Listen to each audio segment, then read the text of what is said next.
Hey, it's PhilzGoodMan, and it's time for some COD content because I got the game for Christmas.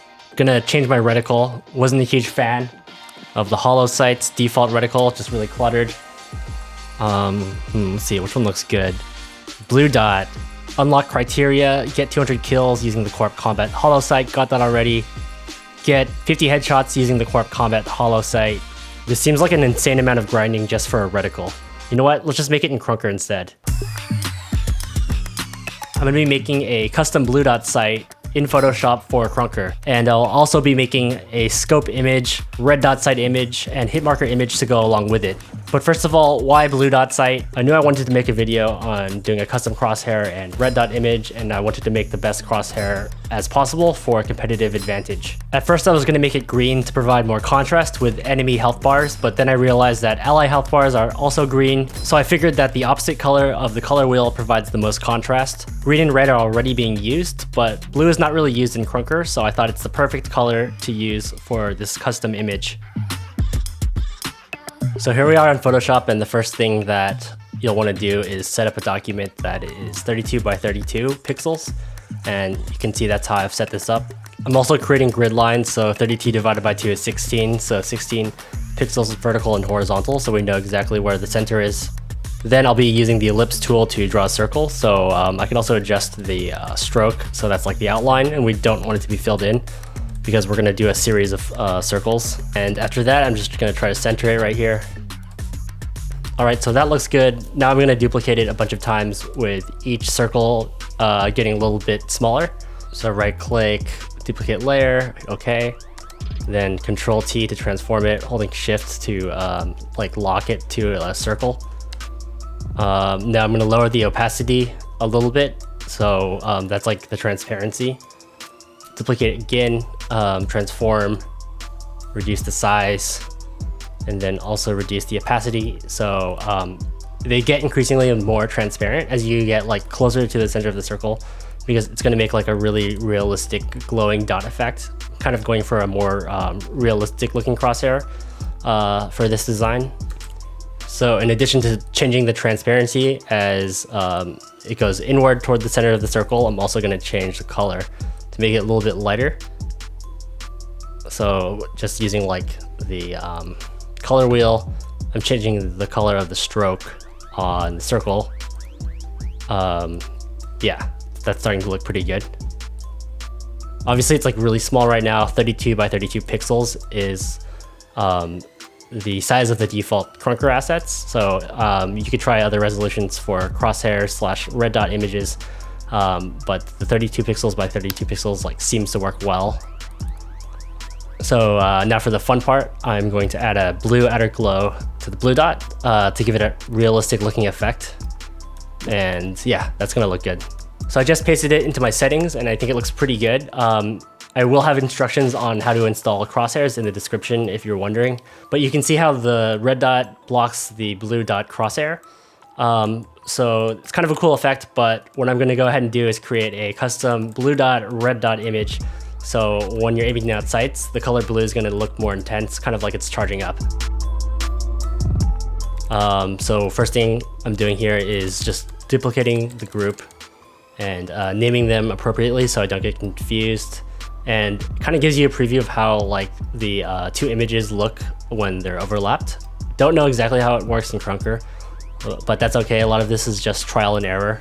So I create a crosshair, export it, put it in Krunker, and then make some adjustments. And that's typically how I make these crosshairs. So I'm using the medium filter because I really want to fill in the center of the circle to make it all kind of like one color. Not exactly one color, but more homogeneous. And I can do that using the median tool. Lowering the brightness and contrast, if I lower the brightness, it should make it look darker. Contrast, I don't know if it really does anything here because it's just like one color. So that looks good. Gonna duplicate it again to make it look even more intense, and then just adjust the opacity, merge the layers down so that we become one, and then use a median filter again to kind of even things out.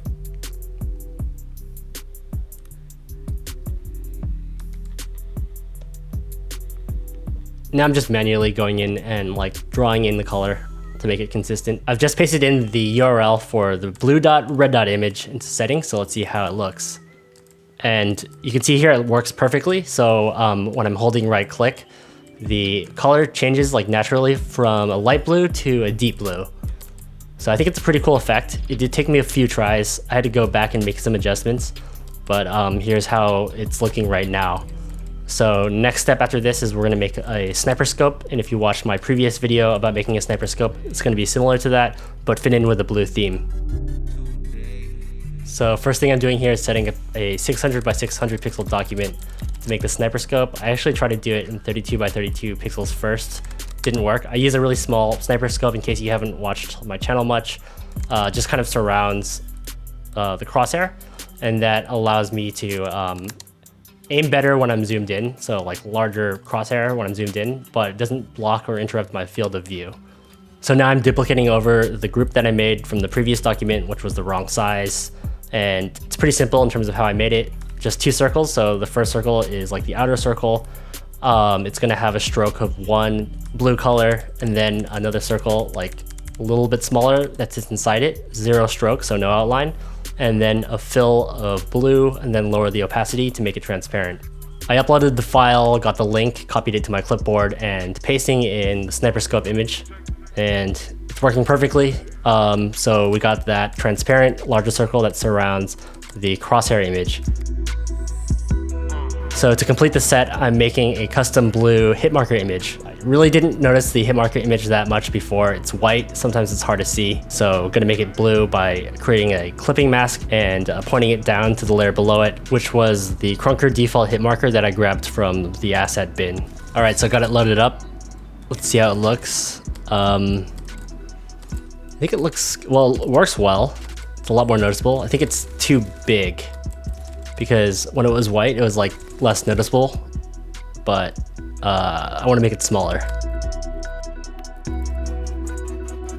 Just made a few adjustments, and let's see how it looks now. If I can hit someone. Okay. This looks a lot better. It's not really distracting. I think it's just the right size. So this last part is about how to get the most out of the crosshair as well as the settings. And if you want to know how to install it, just check out the description below. So for settings, I did design the crosshair for a UI scale of 0.6, since that's what I'm currently playing on. But I did test it out on like other UI scales as well, like the default value of 1, and it also works perfectly fine. So going down from the top, right here, crosshair. So you want to select image in the drop down, paste in. I like to have the always show setting on. And then the rest of it is just at the bottom. So scope image, Hitmarker image, and red dot image, it's all here. One last thing is that I'm playing on 1920 by 1080 resolution. Should work out regardless of what resolution that you're using, but it might look a little bit different if you're not playing on the same as me.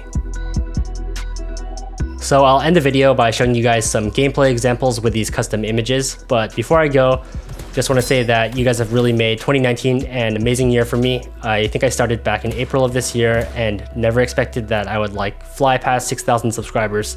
And it's been super fun hearing all your feedback and reading your comments. And that really encouraged me to continue pushing out content. Also, congrats to the winner of the keyboard giveaway, Alpha Centauri. And if you didn't win, don't worry, I'll be doing more contests in the future.